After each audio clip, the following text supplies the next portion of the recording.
Assalamualaikum warahmatullahi wabarakatuh. Alhamdulillahirabbil alamin wassalatu wassalamu ala asrofil anbiya'i wal mursalin wa ala alihi washabbihi ajmain amma ba'du.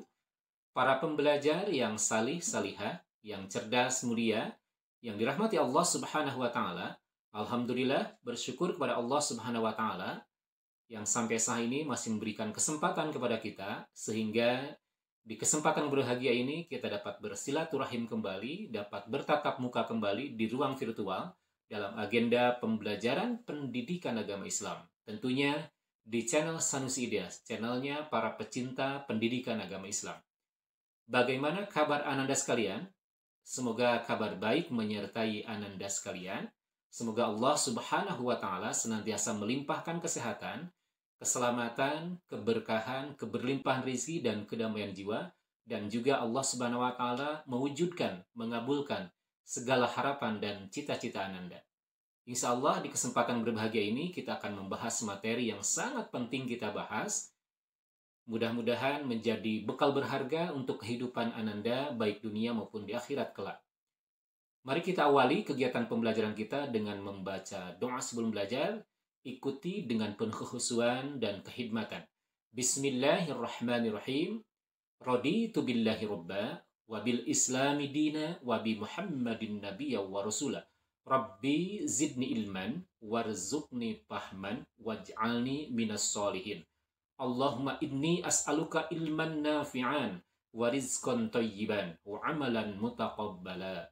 Amin, ya Allah, ya Rabbal alamin. Selamat belajar anak-anakku sekalian. Semoga Allah memberkahi kita semua.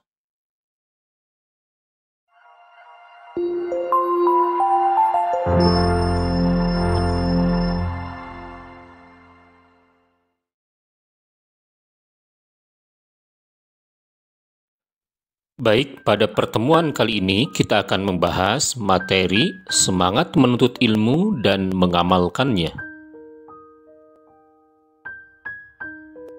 Adapun tujuan pembelajarannya, 1. Menganalisis semangat menuntut ilmu, menerapkan dan menyampaikannya kepada sesama. 2. Menyajikan kaitan antara kewajiban menuntut ilmu dengan kewajiban membela agama sesuai perintah Quran Surah At-Taubah ayat 122 dan hadis terkait. Wawasan Islam. Seorang muslim harus melaksanakan ajaran agamanya dengan benar berdasarkan Al-Quran dan hadis. Bagi seorang muslim, tidaklah cukup hanya dengan menyatakan keislamannya saja, tanpa berusaha untuk memahami Islam dan mengamalkannya. Keislaman seorang muslim harus dibuktikan dengan perbuatan nyata dalam kehidupan sehari-hari. Oleh karena itu, solusi untuk memahami Islam adalah dengan menuntut ilmu. Semangat menuntut ilmu ini harus terus digelorakan dalam kehidupan sehari-hari, karena semua aspek kehidupan manusia membutuhkan ilmu pengetahuan yang memadai. Para pembelajar, kita sudah memasuki ke materi. 1. Pengertian menuntut ilmu. Menurut Kamus Besar Bahasa Indonesia, KBBI, kata ilmu diartikan pengetahuan tentang suatu bidang yang disusun secara bersistem, menurut metode tertentu yang dapat digunakan untuk menerangkan gejala tertentu di bidang pengetahuan, atau kepandaian tentang soal duniawi, akhirat, lahir, batin, dan sebagainya. Kata ilmu itu sendiri berasal dari bahasa Arab yang berasal dari kata alima ya'lamu ilman. Alima merupakan kata kerja yang artinya mengetahui. Sebagian ulama menjelaskan bahwa ilmu secara istilah adalah ma'rifah atau pengetahuan sebagai lawan dari al-jahlu, artinya ketidaktahuan. Menurut ulama lainnya, ilmu itu lebih jelas dari apa yang diketahui tentang segala sesuatunya. Oleh karena itu, yang dimaksud dengan ilmu adalah kumpulan dari pengetahuan tentang sesuatu. Sementara yang dimaksud dengan menuntut ilmu adalah suatu usaha yang dilakukan secara sadar untuk memperoleh pengetahuan, dengan tujuan untuk mengubah seseorang dari tidak tahu menjadi tahu, mengubah perilaku ke arah yang lebih baik sehingga seseorang tersebut memiliki kecakapan bukan hanya bersifat intelektual, melainkan juga yang bersifat sosial dan religius. Karena pada dasarnya dengan memiliki ilmu, menjadikan seseorang mendapat jalan untuk mendapatkan kebenaran. Yang kedua, klasifikasi ilmu dilihat dari hukum mempelajarinya. Ilmu dibagi menjadi dua, yaitu A. Ilmu fardu ain. Ilmu fardu ain merupakan ilmu yang wajib dipelajari oleh setiap muslim. Biasanya disebut dengan ilmu agama. Ada 3 unsur utama dari agama, yaitu akidah, syariah, dan akhlak. Seorang muslim wajib mengetahui ilmu yang berkaitan dengan rukun iman, rukun Islam, sehingga seorang muslim mampu memahami dan melaksanakan amalan yang benar dalam kehidupan sehari-hari, baik yang terkait dengan Allah Subhanahu wa Ta'ala maupun yang terkait dengan manusia dan lingkungan. B. Ilmu fardu kifayah. Jenis ilmu fardu kifayah adalah ilmu yang apabila sudah ada dari sebagian muslim mempelajarinya, maka sudah gugur kewajiban muslim lainnya. Di antaranya, ilmu yang dibutuhkan manusia untuk urusan dunia, yaitu ilmu yang merujuk kepada ilmu-ilmu sains yang diperoleh melalui pengalaman, pengamatan, dan penelitian seperti kedokteran, fisika, kimia, biologi, astronomi, geografi, antropologi, sosiologi, matematika, pertanian, ekonomi, dan lain sebagainya.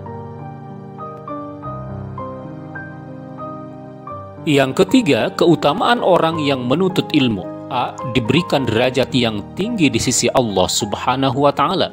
Ilmu dapat mengangkat pemiliknya menjadi orang yang terhormat dan memiliki kedudukan.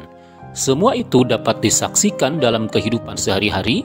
Bagaimana kehidupan seseorang yang memiliki ilmu akan berbeda dengan orang yang tidak memiliki ilmu. Allah Subhanahu wa Ta'ala mengabarkan bahwa ilmu mampu mengangkat derajat seseorang. Dalam Quran surah Al-Mujadalah ayat 11 yang berbunyi, A'udzubillahi minasyaitonirrajim, yarfa'illahu allazina amanu minkum wallazina utul ilma darajat. Wallahu bima ta'maluna khabir. Niscaya Allah akan mengangkat derajat orang-orang yang beriman di antaramu dan orang-orang yang diberi ilmu beberapa derajat. Dan Allah Maha teliti apa yang kamu kerjakan. B. Diberikan pahala yang besar di hari kiamat nanti.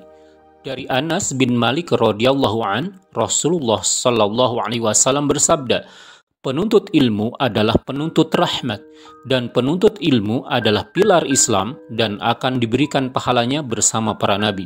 Hadis riwayat Ad-Dailami. C. Merupakan sedekah yang paling utama. Dari Abu Hurairah bahwa Rasulullah SAW bersabda, sedekah yang paling utama adalah jika seorang muslim mempelajari ilmu dan mengajarkannya kepada saudaranya sesama muslim.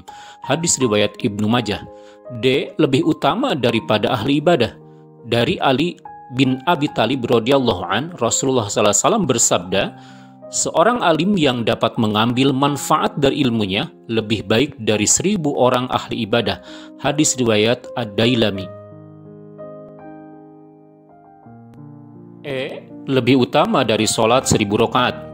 Dari Abu Dzar, Rasulullah SAW bersabda, wahai Abu Dzar, kamu pergi mengajarkan ayat dari kitabullah telah baik bagimu daripada sholat sunnah 100 rakaat.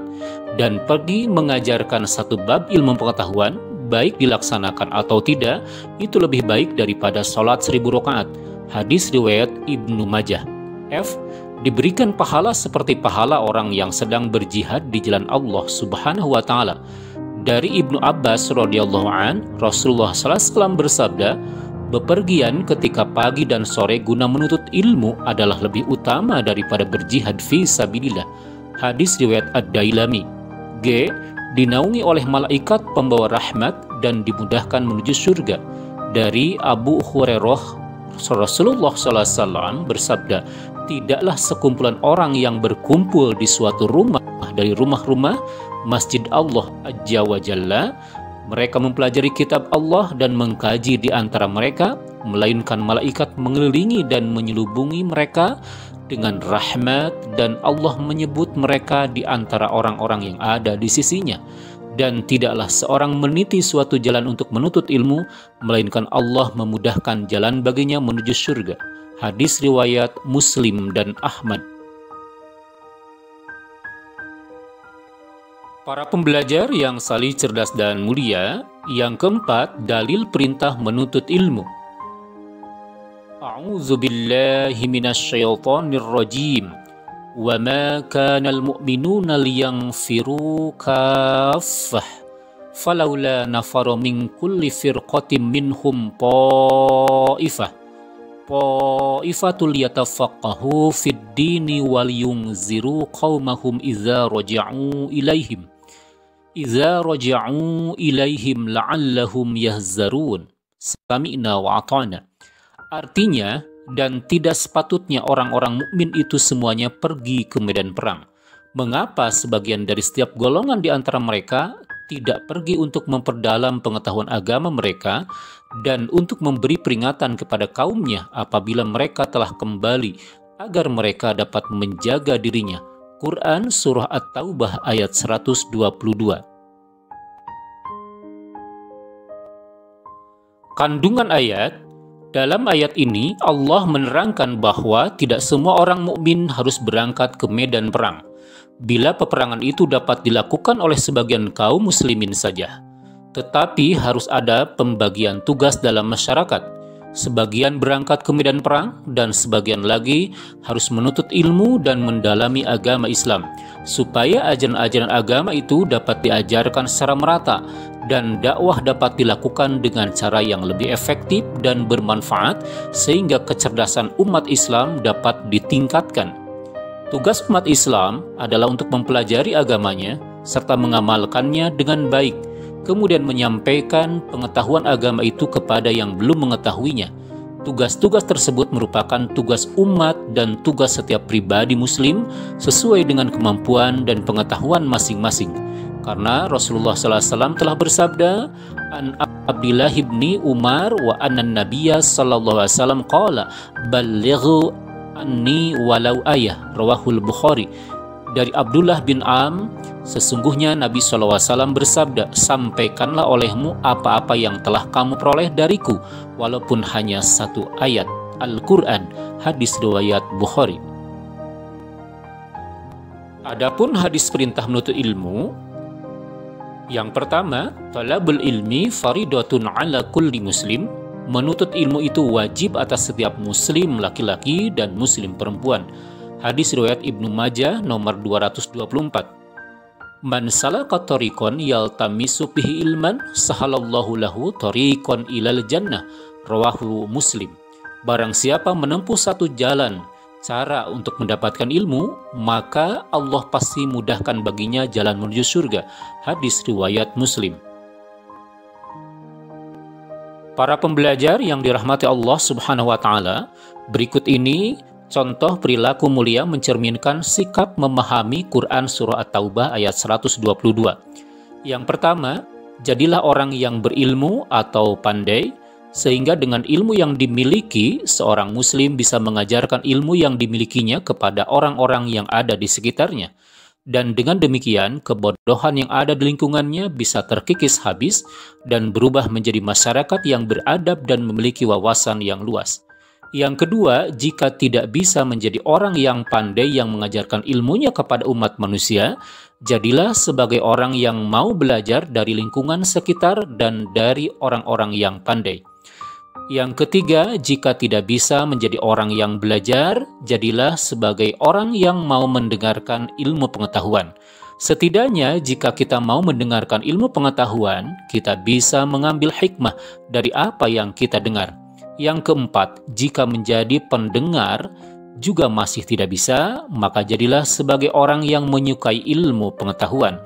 Di antaranya dengan cara membantu dan memuliakan orang-orang yang berilmu, memfasilitasi aktivitas keilmuan seperti menyediakan tempat untuk pelaksanaan pengajian dan lain-lain.